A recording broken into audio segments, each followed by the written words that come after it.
Hindi isang aksidente na napapanood nyo ito ngayon. Excited kaming ibahagi sa inyo kung paanong maibalik ang kontrol pagdating sa inyong kalusugan.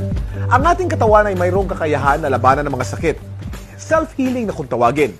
Alam nyo bang may isang halaman na ginagamit pa mula pa noong panahon ng Biblia na sinasabing nagsusupply ng complete nutrition from birth to old age? At isa sa most nutritious of all plant foods na makakatulong mag-maintain ng strength, stamina, and energy hanggang sa pagtanda. Alam nyo bang Sante Barley lang ang kaisa-isang kumpanya na certified organic barley grass from New Zealand? Ito ay certified by BioGrow na isa sa leading certification agency sa New Zealand. Dahil dito, walang iba pang kumpanya sa Pilipinas ang may organic certification na katulad ng hawak ng Sante Barley.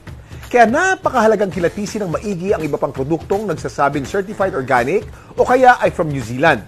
Iba pa rin ang tunay na certified. Ito yung mahalagang assurance ng kalidad ng produktong iniinom mo. Sure na sure ka sa quality ng organic barley grass mula sa New Zealand ng Sante Barley.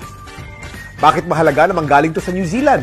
Ito'y dahil sa napakaganda ang napakalinis na hangin, tubig at ecosystem na matatagpuan sa bayang ito na kasi sigurong purong-puro at siksik sa nutrients ang barley.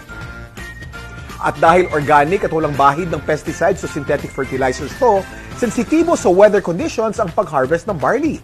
Pinakamaganda at masustansya ang mga sariwang dahon pag ito'y nasa 30 centimeters na ang haba at ang tips lamang nito ang kinukuha kung kailan spring at autumn ang kasalukuyang klima. Ito rin ang magbibigay ng natural na lasa at kulay sa organic barley grass. So ano bang hinihintay nyo? There is a better choice, a better way. At yan ay matatagpuan sa Sante Barley. This is Kuya Kim, and I'm on grass.